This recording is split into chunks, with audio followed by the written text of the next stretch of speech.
Hello everyone and welcome back to another tutorial from Finance for Beginners. In this video, I'm going to show you how you can change your account password on the Bitrue crypto exchange app. So let's get started right away. First of all, open up the Bitrue application on your device, and after logging in, you will be taken into your homepage.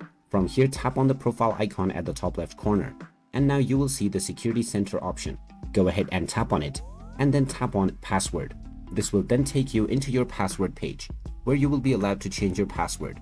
Just type in your current password first, and then press the confirm button. You will then be allowed to create a new password for your account. After typing in your desired new password, type it in once again for confirmation, and once again tap on the confirm button. As soon as you do this, your password will successfully be changed within your account, and from this point on, you can start using this new password to log into your account.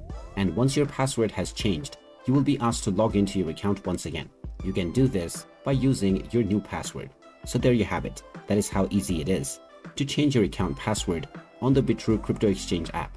If you find this video helpful, don't forget to hit that like button and subscribe to our channel for more useful tips and tutorials. Thanks for watching, and I will see you again in the next video.